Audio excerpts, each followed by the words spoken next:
Welcome to Love Talk with Nicola Beer, a show dedicated to providing practical strategies, compassionate guidance, and ongoing support for individuals and couples looking to create more love in their life and relationships. Discover innovative ways to heal from the past, make positive changes, and learn secrets to create more passion, happiness, and love in your life today. Hi and welcome. This is Nicola Beer, and I'm going to be talking to you today about how to make long-distance parenting successful. So I'm going to be sharing with you my 12 tips, and I'm also going to be sharing with you what it's like for children that have a long-distance relationship with their parents. So I would call them long-distance children. Now, of all the challenges, change and stress divorce brings, long-distance parenting is one of the most painful and difficult challenges to face. And yet, it's a very real experience for countless numbers of divorced families. In this episode, I will explore the common reasons for long-distance parenting, the changes long-distance children experience, and offer tips for long-distance parents. And whilst I have made this episode for those who are separated and divorced, many expats who are still with their wife or their husband but are living apart from their children have found the same tips useful. So no matter what your situation or circumstances is, if you're living away from your children, I really hope that this is of use to you. So why does long-distance parenting occur? Well, we live in a mobile society these days, as I'm sure you're aware. It's estimated that in Europe, US and Australia, most families move home every 5 years. For expat families, this number rapidly increases. When parents move together, this generally isn't seen as a problem, at least by the adults. Children may differ. But the problem occurs when they are separated or divorced and one parent is required to become a long-distance parent. This is when challenges occur. So long-distance parenting can occur for a whole host of reasons. It can be a new job or business opportunity, the need to look after elderly parents, a job transfer or promotion. Financially, there may be no other option. Marriage or relationship with a new partner who's living in a different location. Sometimes it's to complete immigration, citizenship and passport processes. Sometimes it's to move closer to family and friends where they can offer support. And other times it can be to get away from an ex and a former spouse. And whilst all of these reasons I've listed for initiating a move away seem valid, it is important to realise that there are consequences. Children rely on parents to make good decisions on their behalf, and they have no choice but to abide by these decisions. When one or both parents make the decision to become a long-distance parent, children also become long-distance children. So what changes do long-distance children experience? More often than not, the relationship a child has with their long-distance parents will change rapidly and dramatically.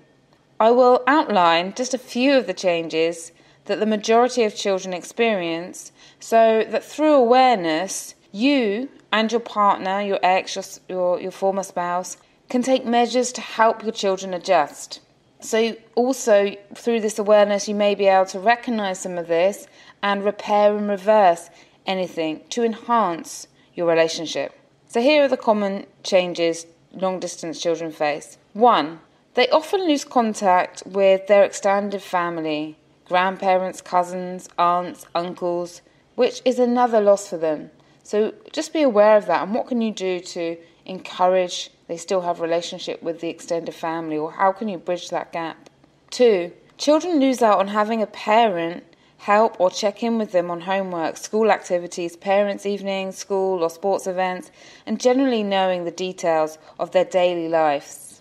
3. The relationship becomes more formal. Everything has to be scheduled, organised in advance, and many children, and I know this is true for me, can feel like their parent is no longer available when they need them.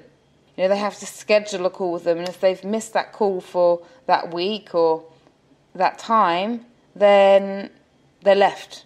You know, if they've had an argument with mum, and dad's call wasn't scheduled for another 3 days, they can feel isolated, or vice versa. 4, can be a lack of influence on how they are brought up. They may miss out on values, religious and cultural beliefs from the distant parent.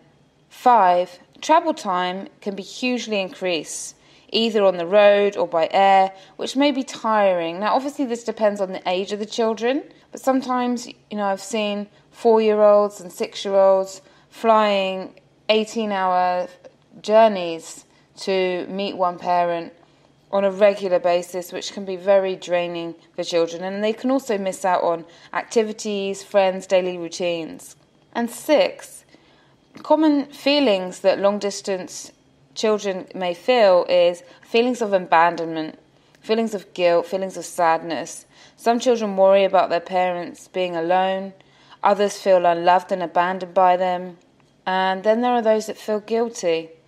So clearly, these kind of difficult emotions can affect children in different ways if not addressed. And they can also lead them to grow up very quickly. They can become adults. So they really need to help them to be focusing on being children.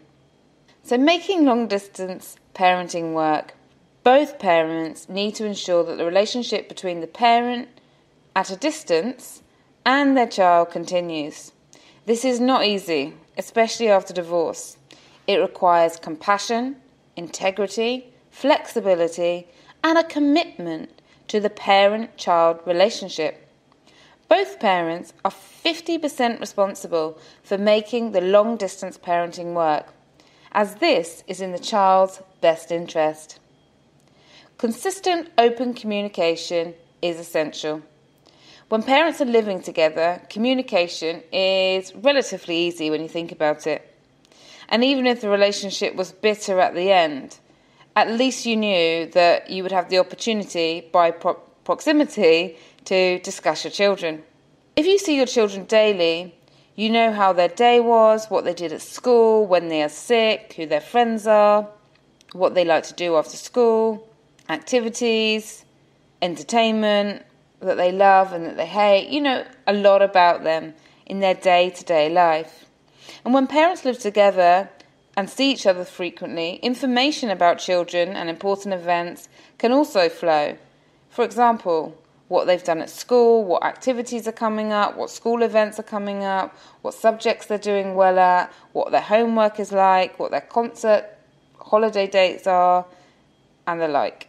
When parents separate, their automatic communication changes and often ends, which can be challenging. And if the parents are hurt, angry, or not interested in communicating anymore, the parent who lives away from the children misses out on a lot of information. After a while, the long-distance parent can barely know anything about their life for that child. When communication is broken between parents, it can therefore become broken between the parent and the child. And this can be avoided if both parents make an effort to communicate regularly with each other. One of the hardest parts about my parents' divorce was losing my dad. My parents couldn't and still can't stand each other. My dad moved a few hours away to start over and to begin his life new again. And so I went from spending time with him daily. I adored my dad. He was my saviour, my hero. I loved spending time with him. He made our life fun and exciting because my mum was always stressed. And it went from that to then seeing him once every 5 weeks and speaking to him once every 5 weeks because we didn't keep in touch on the phone. And so the more the time passed, the more I noticed that I didn't know what to say to him and that he'd become like a stranger. And I just, I didn't know what was going on in his world and he didn't know what was going on in my world. And it was just so awkward to just realise that you know nothing about your dad. It was really painful. And years later, thankfully we became close again and we're close now. But I'll never get those years back. And that's why I've researched what can be really good for long-distance parenting, how you can make it really effective, how you can still maintain and have a really close relationship. And I share these from my heart with love to help you and your children really, really flourish. So here are some communication tips for long-distance parents. Being a long-distance parent doesn't mean that you will disappear from your child's life. To maintain your relationship, it helps to be consistent, creative, and cooperative. The 3 CCs. That's how I like it. Consistent, creative, and cooperative. And that's what I've done from my research. So here are the tips. 1. Initiate contact. As the adult, it's your responsibility to initiate contact. Don't sit passively waiting for them to email, message, or call you. Keep trying until you get through as well. I really recommend that. And don't take it personally, whatever you do, if your child doesn't respond straight away, if they have nothing to say, or if they only stay on the phone a few minutes. This is pretty normal for kids, and it's nothing to do with you. Tip 2. Know what's going on for them. Remain interested and involved in the details. Know the names of their teachers, their friends, their favourite TV shows and video games. Take an interest in their homework. These days you can view homework online, so it's really easy to keep that shared interest in the details. 3 is keep to your word. Initiate a regular schedule for contact and follow it. If you'll say you'll call, then please make sure you call. And if you say you'll email, then do that. All relationships are built on trust and predictability, and your child needs to be able to trust your word. 4 is calendar major events in. Sometimes I find that when I don't schedule an appointment in, or when I don't put in events that are happening for other people, they slip my mind. So I have a calendar for me, which has all of my work scheduling, my social schedule, my fitness schedule. So I love doing fitness. And I enjoy socialising as well. So I have my calendar, and then I have my calendar for my coaching clients. So I know what's going on for them, what medical things they've got coming up, their job interviews, their holidays, court dates, anniversaries, treatments. So I know what's really going to be happening for them so that I can support them at the right time and the right moment. And that's what you want to be doing for your children. 5 is avoid yes and no questions. I work with many children going through separation and divorce, and one thing I learned is if you ask a yes or no questions, you will get short, simple, sweet yes and no answers. So instead of did you have a good day at school, ask what was the best thing that happened in school today? Just one example. I think you get my point. 6 is don't make them a messenger. Avoid asking them to relay messages or to give you details on what the other parent is doing. If they feel awkward, they may not want to speak again. So you really want to make sure that they're not feeling awkward or negative about any of your time together, because this call time is what you really, really have. And this is all you have when you're having a long-distance relationship. 7 is keep communication varied.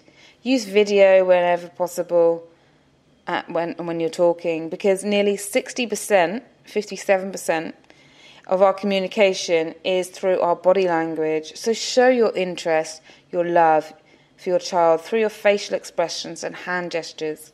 Variety is also great for children and long-distance relationships. Use text messages, send pictures, emails, e-cards, as well as snail mail. Nothing is more exciting than opening a letter or a package or a parcel with your name on it. Tip 8 is connect around a common interest. The best conversations happen when two people share a passion and an interest. This could be movies, TV shows, sports, books, games. Pick something that you can connect over and share your insights, funny moments, what you're looking forward to next. If you don't have any common interests, then make a point to find one. I was thrilled when I found out that my dad loved and was really into hypnosis, and I became really into hypnosis, and he loved self-help, and I started getting into self-help, and it was just so great to say, have you heard of Stephen Covey? Have you heard of Richard Bandler? Have you heard of this? Milton Erickson? It was really great to share that kind of passion, and I look forward to having these conversations with my father. So what can you connect your children with? What can you share? It's really amazing. Number 9 is praise them. Children, like adults, need positive praise and admiration. Build them up. And if you need to mention anything that they're not doing so good at, if you're the other parent has said, look, can you tell them off about this, or they need to be told about this, then just ensure that you always give more positive than negative. I like to have a ratio of 5 to 1. So you say 5 positive things and then 1 negative thing if you need to. Tip 10 is always have something to look forward to. One of my life philosophies is having something to look forward to. I believe in all my coaching, all my clients that come into my house. I'm not always like, right, what have you got to look forward to? Even if they're going through the most challenging and difficult time in their lives, it's then more than ever that you need to have and plan things to look forward to. And I think that can be same for you as a parent and having your long distance relationship. So what can you have to look forward to? It could be the next call. It could be, oh, you read this or you watch this and then let's catch up on this. It could be, I'll call you after you've done your football match. Or when we meet again, we'll go ice skating. Or next time we see each other, let's do this. So it's always good to have something to look forward to. It's a really positive way to end a call. Tip 11 is stay connected to the other parent. Whilst you might find it challenging to communicate with them, especially if you're angry that they put you in this situation of being a long-distance parent, it's important for effective co-parenting to be civil and to be flexible. Respect their rules and their schedules and ask if they need any support with your child. This is going to help your child and it's also going to help your relationship with them. So it's really, really essential to keep the peace between you. And tip 12 is look after yourself. Many fathers and mothers who are living apart from their children share with me that they feel numb, they feel lonely, they feel depressed, and often worry that their children will forget who they are. After a few sessions, having talked it through, they feel more alive and equipped to make the best of their situation.